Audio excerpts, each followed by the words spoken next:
menjadi hamba yang terpilih daripada sekian banyak hamba Allah. Tanya terpilih menjadi orang yang pertama, orang yang diberi kesempatan. Kemudian yang kedua, setelah diberi kesempatan Allah, legendanya menjadi orang yang merasa tersentuh hati ketika ada panggilan azan, ketika ada seruan untuk legendanya hadir dalam kaum masjidnya. Yang adalah hana mandung-mandung berempat nikmatnya. Karena ladang urang memiliki nikmat sehat, ladang urang memiliki kesempatan yang besar, akan tetapi mereka tidak punya mata hati, akan tetapi mereka tidak punya niat, sehingga mereka tidak tergerak langkahnya, tidak tergerak hatinya untuk pergi ke masjid, untuk melaksanakan kewajiban yang telah Allah pundakkan kepada seluruh kaum muslimin yang dirahmati Allah Subhanahu wa taala. Tunggu-tunggu yang dirahmati Allah Subhanahu wa taala, ketika kita diberi kesempatan, ketika kita diberi nikmat oleh Allah, akan tetapi di saat nikmat yang telah Allah berikan lagi kita syukuri dan pergunakan hal yang memang dia pakai oleh Tuhan, maka lagi dia tergolong ke dalam abdan syakura, yaitu hamba yang selalu bersyukur, memakai seluruh nikmat Allah kepada jalan-jalan yang diridai oleh Allah Subhanahu wa taala. Lagi dia diberi kesempatan oleh Allah, andai kata lagi dia sebrat le diberi nikmat oleh Allah, tapi legenda malah mengingkarinya, malah legenda hana terpergunakan pada jalan Allah. Ketika legenda beri kesehatan, ketika legenda beri akal sehat, tetapi akal sehat legenda hana dah pakai untuk nak fikir ilmu agama. Kesempatan kesehatan yang Allah berikan hana pakai untuk tunaikan kewajiban, maka legenda termasuk abdan kafura, yaitu hamba yang tergolong ingkar terhadap nikmat-nikmat Allah. Na'udzubillahi min dzalik. Tunggu-tunggu yang dirahmati oleh Allah Subhanahu wa taala, orang yang hadir terhadap majlis ilmu, orang yang hadir tergerak langkahnya untuk melakukan seluruh kebaikan-kebaikan, mereka ada ciri-ciri, ada tanda-tanda bahawa mereka kelak akan meninggal dalam keadaan husnul khatimah. Maka tak kala ronya lagi hana tergerak langkah daripada kebaikan, kadang-kala lagi tanya sebrat langkah menuju kepada kebaikan, maka hati-hati.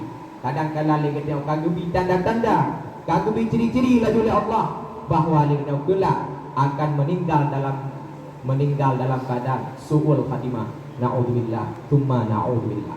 Tujuan budaya udek dalam dunia hanya untuk beribadah kepada Allah, bukan untuk bermaksiat. Orang yang mempunyai akal sehat, mereka memiliki dua tujuan dalam hidup di dalam dunia ini. Yang pertama adalah mereka takhalli birrazail, mereka mengosongkan diri, mereka menjauhkan daripada perkara-perkara yang hina, perkara-perkara yang bisa membuat Allah murka, mereka jauhkan. Yang kedua tujuan mereka adalah tahalli bil fadail, mereka menghiasi diri dengan kebaikan-kebaikan. Mereka menghiasi diri dengan hal-hal yang membuat Allah cinta, yang membuat Allah suka kepada hamba-hamba tersebut. Maka lagi kita tinggal memilih. Apalagi katanya umur-umur yang kaduha, umur-umur yang kalewat berpeluh. Umur berpeluh tahun adalah umur penentu bagi kita. Umur berpeluh tahun lagi kita berada pada simpang jalan, dua buah simpang, tinggal menuju jalan ke syurga ataupun sebaliknya lagi kita menuju pada alam neraka. Berpeluh waktu man balagha arba'ina sana, siapa yang mereka sudah sampai umurnya 40, walam yaghliq khairu syarrah, akan tetapi kebaikannya tidak lebih banyak daripada kejahatan, falyatajazha, maka dia siap-siap dilandar kepada neraka. Maka dia umur berpeluhnya adalah umur berada pada simpang jalan, tinggal memilih antara pergi ke syurga ataupun pergi ke neraka. Kasih umur lagi nayau kapapih kepada jalan-jalan yang hanagat kasih. Masa muda kami kapih anu kana lebo, anu kana buah bahkan kana hijau, nyan lagi nayau kajet piu, lagi nayau dinau ka tama-tama dalangkah menuju kepada jalan-jalan yang diridha oleh Allah Subhanahu wa taala. Oh dikecil lagi nayau ka 20 hana mubah, makanya siap-siap. Karena mati nyo hana ada tujuan. Tidak hanya orang yang sakit, tidak hanya orang yang tua, tetapi daya yang muda kadang-kadang akan mati. Daya yang tengah keadaan sehat kadang-kadang hana datang-datang kali kita nyo. Kaum muslimin yang dirahmati oleh Allah, dan yang tujuan hidup hanyalah ingin mencari keridhaan Allah, ingin membuat Rasul cinta kepada kita nyo, baik sampai Rasul tiap hari menangis gara-gara perbuatan daripada umatnya, perbuatan umat yang bisa menjerumuskan umat ke dalam neraka. Nabi yang nagala umat-umat ke dalam neraka, hingga kadang-kadang Nabi merasa sedih ketika aku buang amalan-amalan, karena Nabi ketepu amalan-amalan umat. Nabi kadang-kadang meneteskan air mata ketika terus amalan-amalan umat. Ketika amalan-amalan umat yang got-got, Nabi senang. Ketika amalan-amalan umatnya bro, Nabi akan bersedih. Maka lagi tanya, apalagi momentum hana triple lagi tanya, pada 2 minggu itu akan tersambut dengan yaitu hari dilahirkannya Nabi, dengan legenda rata kampung, rata pelosok memperingati hari lahirnya Nabi Muhammad SAW. Walaupun kadang-kadang sebahagian masyarakat mungkin maknanya mana yang menganggap bahwa maulid itu bid'ah, yang menganggap bahwa maulid itu adalah perkara yang keji, bid'ah mungkara, yaitu perkara bid'ah yang dianggap keji dalam agama. Maka legendanya nyan baik dah dengar haba-haba urunya. Banyak ulama-ulama kita, mereka bukan tidak punya dalil, bukan tidak ada ayat di Al-Quran, bukan tidak ada hadis. Banyak sekali ulama-ulama menyatakan bahwa di dalam ayat sekalipun ada perintah kita untuk bersenang untuk merayakan maulid Nabi Muhammad SAW. Berita bahawa kalahir anak perempuan ke, yaitu Nabi Muhammad, Abu Lahab sangat senang gembira, bahkan memerdekakan seorang lamin beliau, hidup budak beliau kemerdekakan, yaitu Suwaibah. Sehingga dengan nyangka Allah Subhanahu Wa Taala Nabi kegembiraan kepada Abu Lahab karena gembira dengan lahirnya Rasul, sehingga Abu Lahab siksa ba'urosnya.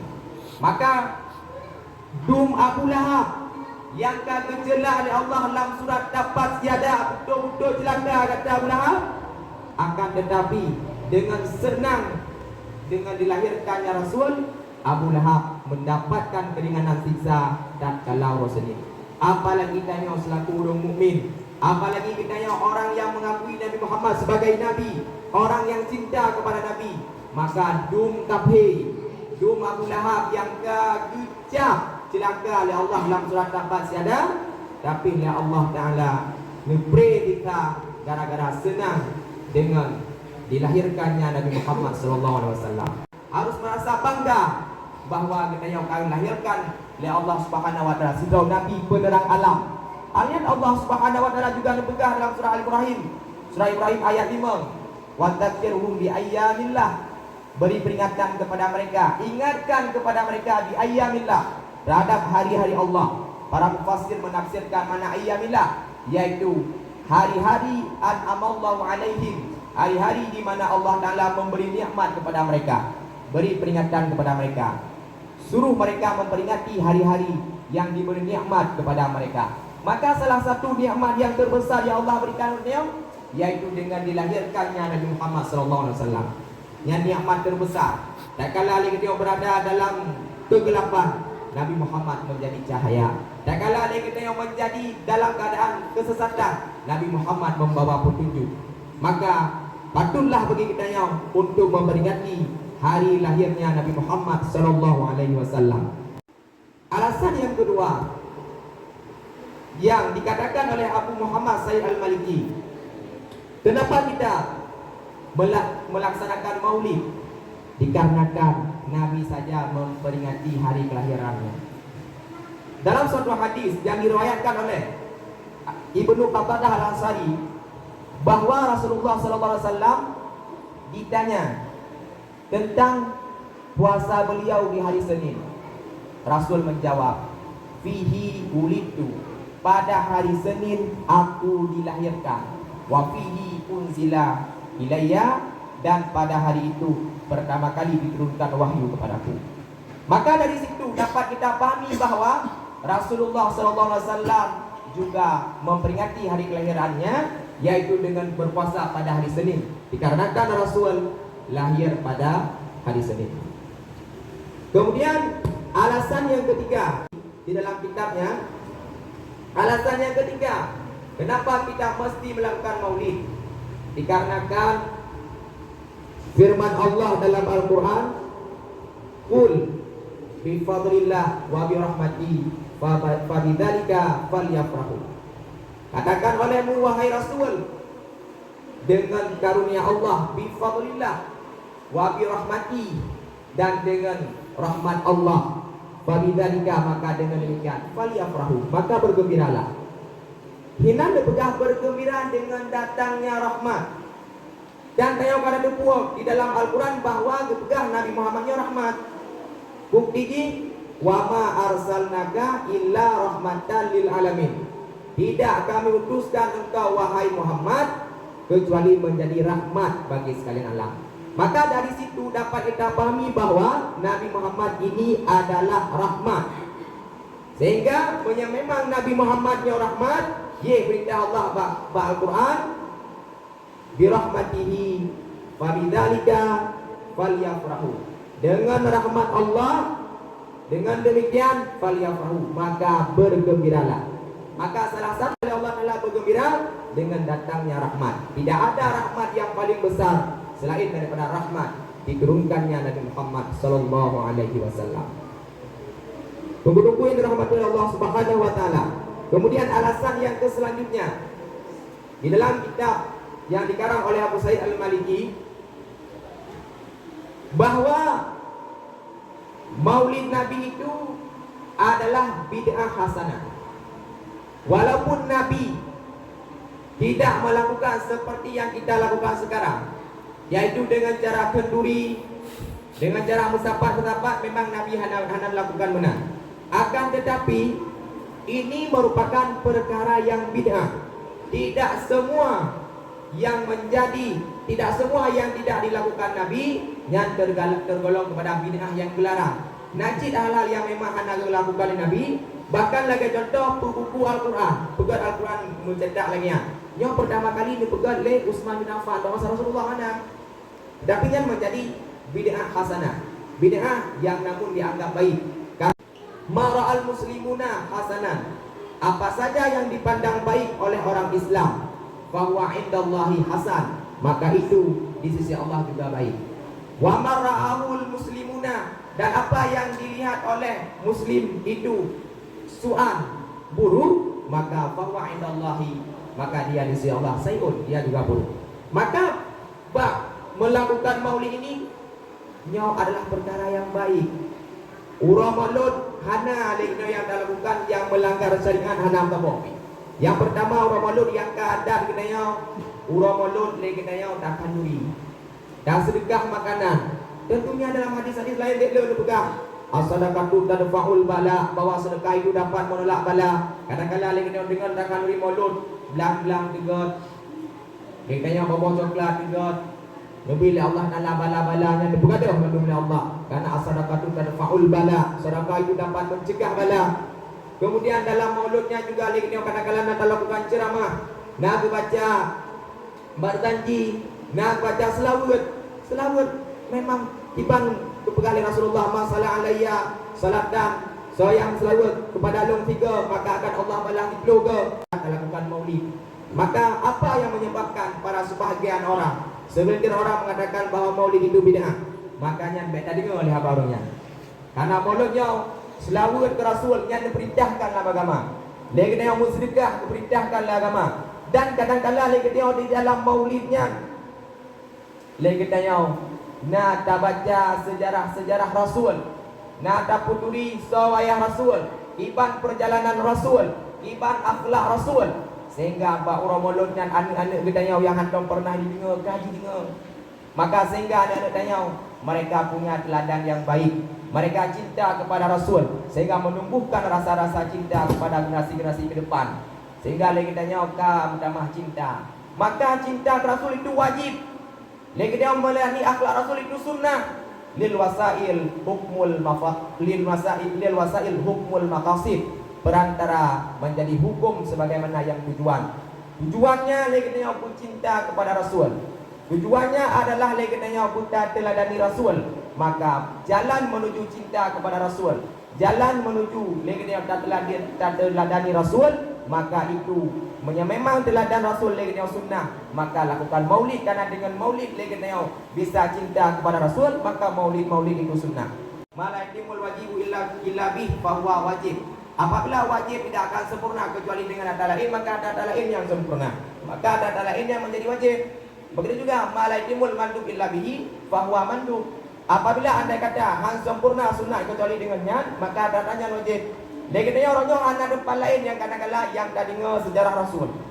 Anak depan lain yang dah dengar tentang bagian bagaimana kehidupan Rasul, akhlak Rasul, cuma acara maulud. Sehingga karena dengannya menumbuhkan rasa cinta, dengannya dia bisa meneladani akhlak Rasul, maka teladan terhadap Rasul yang sunnah. Maka pegang maulud karena dengan mauludnya dia teladan Rasul, maka juga pegang mauludnya adalah sunnah. Kemudian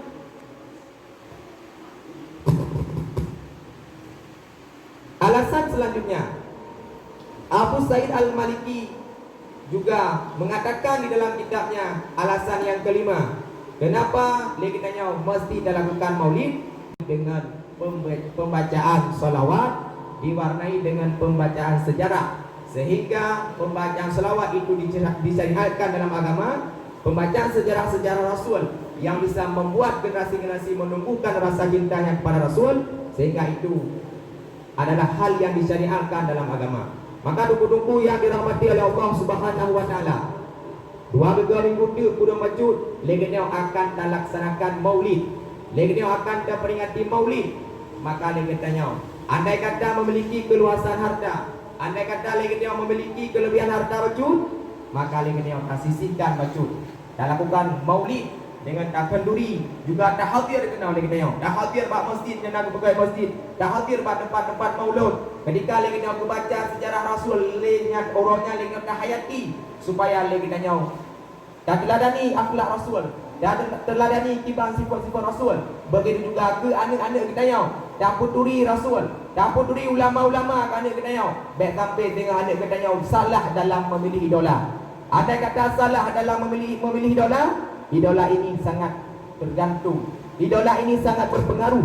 Ketika anak kita yang kadang-kala lebih mereka mengidolakan orang kafir dibandingkan dengan orang Islam, mereka kadang-kala akan mengikuti gaya-gaya orang kafir. Maka dari Yahudi dan Umiyad peduli ulama-ulama, pecinta ulama-ulama. Baik sampai lagi kadang-kala mantang Yahudi dan Umiyad kata peduli Ronaldo, kata peduli Messi. Hingga kadang-kala lagi dia buat daya Yahudi memang jikannya fan ni. Kalau orang buat fan Ronaldo, hingga kadang-kala ya juk buat kai bagi oleh yang bola. Kenapa? Karena dari yang banyak kadang peduli tokoh-tokoh idola yang tidak patut dicontohi. Apalagi mereka mengidolakan orang-orang kafir, mengidolakan mereka-mereka yang menampakkan aurat, mengidolakan mereka-mereka yang tidak salat, sehingga anak-anak kita yang akan condong mengikuti siapa tokoh idolanya. Maka dari sini, legenda dabar ni Ubah Maulud. Dayu dengar kasidah-kasidah yang menceritakan tentang Rasul, supaya anak kita yang berasa cinta dan tumbuh rasa cinta daripada anak-anak kita. Mungkin nyoku yang dapat lontuan sampaikan, kurang dan lebih lontuan lagi maaf. Dino datang dalam 5 rukun daripada doa al-khutbah. Tunggu simak dan tunggu dengar. Andai kata na salah, na silap, mohon tunggu perbaiki. Alhamdulillah, alhamdulillahi rabbil alamin. Wassalatu wassalamu ala sayyidina Muhammadin wa ala alihi wa sahbihi ajma'in. Ayyuhan nas, ittaqullaha haqqa tuqatih wa la tamutunna illa wa antum muslimun. Bismillahirrahmanirrahim. Qul huwallahu ahad, Allahus samad, lam yalid wa lam yulad wa lam yakul lahu kufuwan ahad. Warafa'ani wa iyyakum bima fi ayati dzikril hakim. Taqabbal minni wa minkum innahu was-sami'ul basir. Alhamdulillah, alhamdulillahi rabbil alamin. Wassalatu wassalamu ala sayyidina Muhammadin wa ala alihi wa sahbihi ajma'in.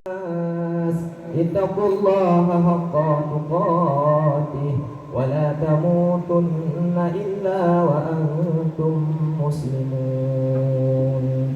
Allahumma ighfir lil muslimina wal muslimat wal mu'minina wal mu'minat الأحياء منهم والأموات برحمتك يا أرحم الراحمين. ربنا ظلمنا أنفسنا وإن لم تغفر لنا وترحمنا لنكونن من الخاسرين.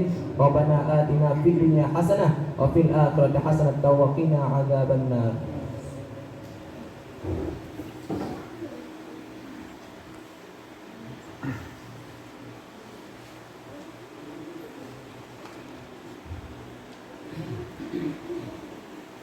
Saat berdebat darapat. Allahu Akbar, Allahu Akbar. Asyhadu an la